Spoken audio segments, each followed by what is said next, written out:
LNP renewable system data अब सब लोग का स्वागत करवा रहे हैं। आज हम लोग सोलर ऑफ ग्रिड सिस्टम का डिजाइन का बेसिक्स का बारे में देखेगा। ये सेशन को ऐसे 2 सेशन हम लोग स्प्लिट करके रखेगा।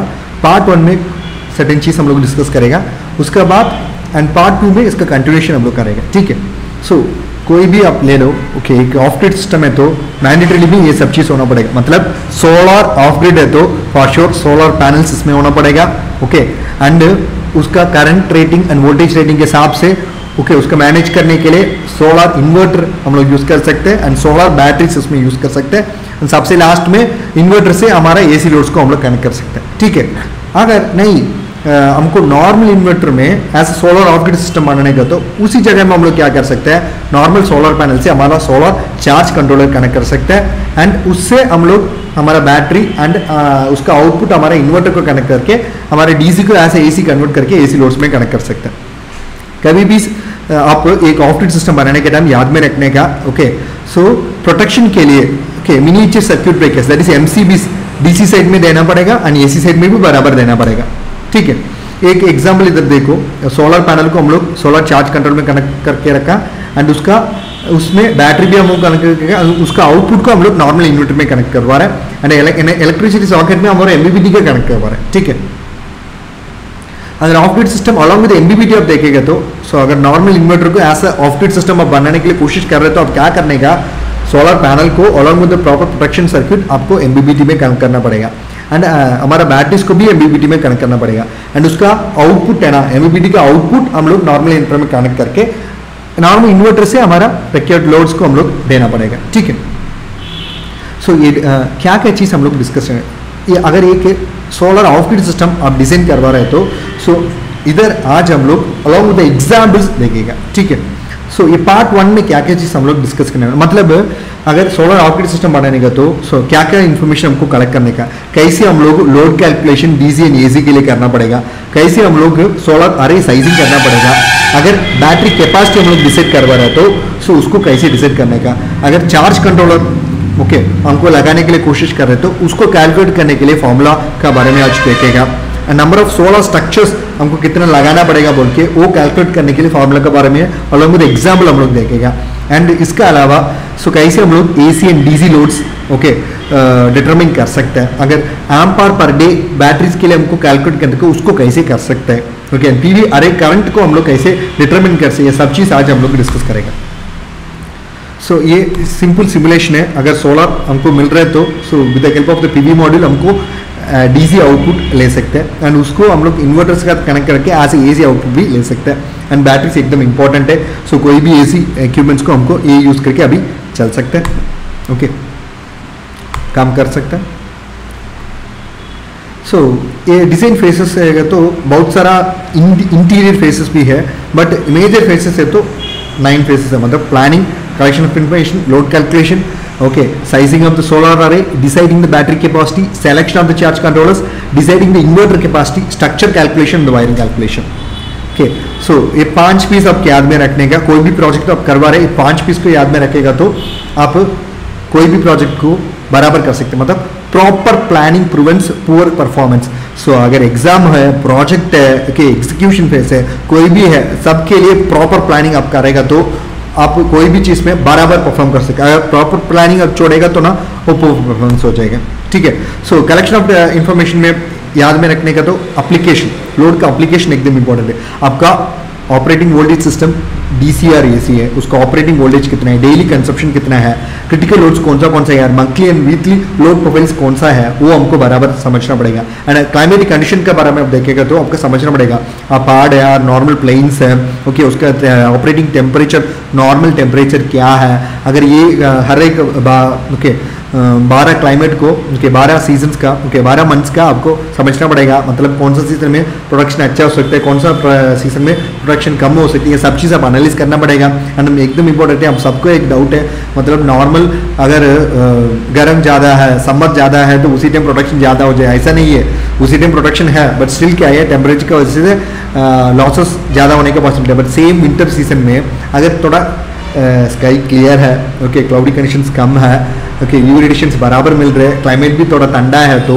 ओके उधर टेम्परेचर का लॉसेस थोड़ा कम है, इसके लिए उधर एफिशिएंसी भी ज़्यादा होने का पॉसिबिलिटी ज़्यादा है, इसके लिए हमको बराबर क्लाइमेटिक कंडीशन को समझना पड़ेगा। एंड मोस्ट इंपॉर्टेंटली यूज कॉम्पैक्टिबिलिटी एकदम इंपॉर्टेंट है।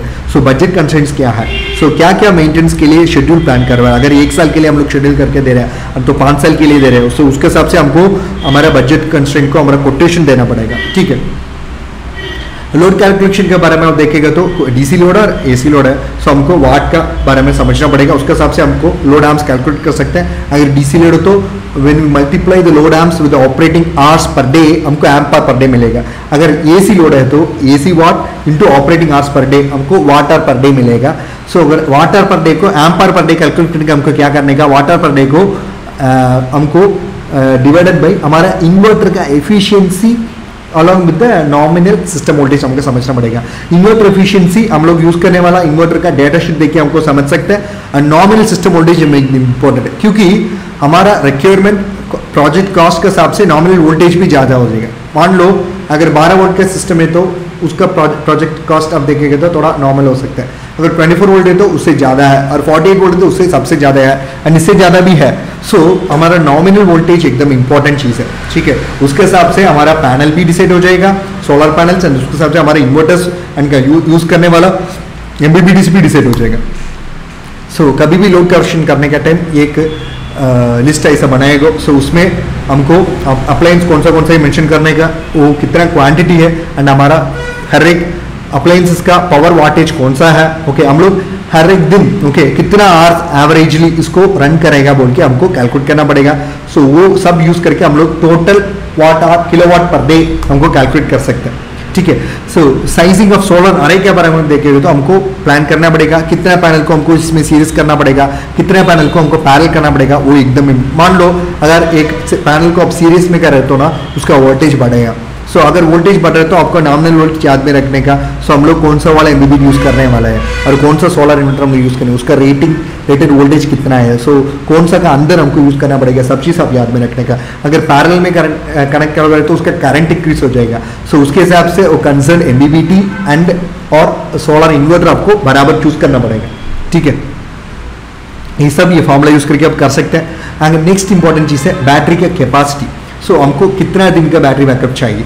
अगर बैटरी बैकअप 3 से 5 दिन है तो वो रेजिडेंशियल लोड हो सकता है, इंडस्ट्रियल लोड तो 17 to 14 डेज भी हो सकता है, ओके। सो ये सब ये हमारा बैटरी कैपेसिटी डिसाइड करने के लिए सो हमको बैकअप आवर्स से इंपॉर्टेंट है, ओके, डेज है। इसके अलावा maximum depth of discharge important है, वो हर एक बैटरी में उसका मैन्युफैक्चर मेंशन करके रखा है, मतलब 80% जब डिटेल्स के लोग सकता है, कुछ में 15% हो सकता है, बट सबसे लास्ट में एक फॉर्मूला है, और बैटरी इन AH को अब चाहिए था ampere per day into number of backup hours per day divided by maximum depth of discharge. So ये यूज करके आप बैटरी कैपेसिटी इन AH में कैलकुलेट कर सकते हैं। एंड नॉमिनल वोल्टेज के हिसाब से नंबर ऑफ बैटरी सीरीज में और पैरेलल वो भी डिसाइड हो जाएगा। मान लो 12 वोल्ट का सिस्टम है तो एक ही बैटरी अब उधर यूज करेगा, अगर 24 वोल्ट का नॉमिनल वोल्टेज है तो अब क्या करेगा, उधर 2 बैटरीज यूज करेगा, अगर नहीं 48 वोल्ट है तो 4 बैटरीज यूज कर सकते हैं ना। सो ये सब चीज़ आपको डिसाइड करना पड़ेगा। सो आपका नॉमिनल वोल्टेज डिसाइड करने फैक्टर के हिसाब से, आपका रेटेड वोल्टेज के हिसाब से आप क्या क्या चीज़ करवा रहे हैं, इन्वर्टर को डिसाइड करवा रहे हैं, एमबीबीडी को डिसाइड करवा रहे हैं, नंबर ऑफ पैनल्स, ओके, उसका सीरीज और पैरेलल कनेक्शन को आप डिसाइड करवा रहे हैं, एंड आपका बैटरीज को भी आप डिसाइड करवा रहे हैं, ठीक है। ये सब के लिए फॉर्मूला यूज करके आप बराबर आपका डिजाइन प्लान कर सकते हैं। चार्ज कंट्रोलर इसके अलावा बहुत सारा प्रोटेक्शन दे रहे हैं, मतलब surge protection, over charge protection, overload protection, reverse connection protection, ठीक है। एंड इसके अलावा हमको हर एक जगह में बराबर उसका रिक्वायर्ड एमसीबी हमको यूज करना पड़ेगा। सो अगर मान लो नंबर ऑफ पैरेलल मॉड्यूल्स आपका पता है तो शॉर्ट सर्किट करंट का साथ आप मल्टीपल करके इंटू 1.2 टाइम्स मल्टीपल करेगा तो आपको चार्ज कंट्रोलर का कैपेसिटी मिलेगा। सो आप अगर मान लो आपको 28 मिल रहा है तो आप 30 एम्प्स यूज कर सकते हैं, अगर नहीं आपको 45 मिल रहा है तो आप 50 एम्प्स वाला यूज कर सकते हैं, ठीक है। स्ट्रक्चर के बारे में आप देखेंगे तो so total number of modules divided by number of modules in single unit, मान लो एक स्ट्रक्चर में आप 2 पैनल रख सकते हैं, ठीक है। आपका टोटल नंबर ऑफ मॉड्यूल्स 20 है, सो 20 डिवाइडेड बाय 2, सो 16 स्ट्रक्चर्स आपको जरूरत पड़ेगा, ठीक है। अगर सबसे इंपॉर्टेंट क्या है, डीसी लोड्स एसी लोड्स को सेग्रीगेट करके हमको समझना पड़ेगा। सो कितने नंबर ऑफ डिवाइसेस है, उसका डिवाइस वोल्टेज क्या है, ओके, हर एक दिन कितना घंटा हमको इसको यूज़ करेगा। सो अगर ये तीनों को हम लोग मल्टीपल करेगा तो हमको हमारा वाट आवर पर डे मिलेगा। वाट आवर पर डे को एम्पायर पर डे हमको कन्वर्ट करने का, तो ये फॉर्मूला ऑलरेडी हम लोग बता चुका हूँ, total system load divided by the system nominal voltage. So total ampere per day आपको मिलेगा, ठीक है। एंड अब total ampere per day with the battery सबको समझना पड़ेगा। तो total ampere per day divided by battery efficiency into module derating factor. ये बैटरी एफिशिएंसी बैटरी का डेटा शीट में आपको मिल सकता है, मॉड्यूल डी रेटिंग फैक्टर आपका सोलर पैनल का डेटा शीट में आपको मिल सकता है। अगर मान लो आप टोटल पीवी अरे करंट का डिटरमिनिंग करने को total daily ampere per day that is 100 amps divided by design insulation. मान लो 8 घंटा आपको सोलर का लाइट मिलेगा बोल के आपका याद में रखो। इसमें 3 घंटा वेस्ट में हो सकता है, क्लाउडी कंडीशंस में हो सकता है। सो इसके लिए 5 घंटा आपको पीक आवर्स मिलेगा। सो उससे हम लोग अब क्या डिसाइड कर सकते हैं, 20 एम्प्स ओके आपका पीवी अरे करंट बोल के आप डिसाइड कर सकते हैं, ठीक है। इंसुलेशन हमको टिल्ट के हिसाब से, हमको डायरेक्शन के हिसाब से, लोकेशन के हिसाब से डिसाइड कर सकते हैं। धन्यवाद। सब्सक्राइब करवा दो, बेल आइकन को दबा दो। आप इसके बारे में समझना पड़ेगा, आपको प्रोजेक्ट करना पड़ेगा तो आप हमको कांटेक्ट कर सकते हैं। हमारा कांटेक्ट डिटेल्स इसमें दे चुका हूँ। हम लोग होम ऑटोमेशन, बिल्डिंग ऑटोमेशन का, बिल्डिंग मैनेजमेंट सिस्टम का गल्फ के काम करने के लिए आपको ट्रेनिंग चाहिए तो भी आप हमको कांटेक्ट कर सकते हैं। हमारा कांटेक्ट डिटेल्स इसमें दे चुका हूँ। इसके अलावा सोलर डीसी लाइटिंग सिस्टम का ओके आपका घर के लिए किधर ईवी पावर बिल्कुल अवेलेबल ही नहीं है, सो उधर solar power services okay solar DC lighting system हमको करके दे रहे हैं, आप हमको कांटेक्ट कर सकते हैं। आपका कृषि का कृषि आपका फार्म्स के लिए आपको फेंसिंग चाहिए, वो भी सोलर फेंसिंग चाहिए तो भी ऐसा किट हम लोग दे रहे हैं, आप हमको कांटेक्ट कर सकते हैं। एंड इसके अलावा solar on grid, of grid and hybrid application के लिए design, installation, testing, commissioning support हम लोग दे रहे हैं। होम ऑटोमेशन में लाइटिंग कंट्रोल करने के लिए, एक्सेस कंट्रोल सिस्टम के लिए design, installation, testing and commissioning, training, commissioning, consultancy supports भी हम लोग दे रहे हैं, आप हमको कांटेक्ट कर सकता है। हमारे कांटेक्ट डिटेल्स में दे चुका हूँ। धन्यवाद। पार्ट 2 का लिंक भी नीचे में हम लोग दे चुका हूँ। पार्ट 1 का बाद पार्ट 2 देके आप इसके बारे में बहुत चीज़ समझ सकते हैं। धन्यवाद।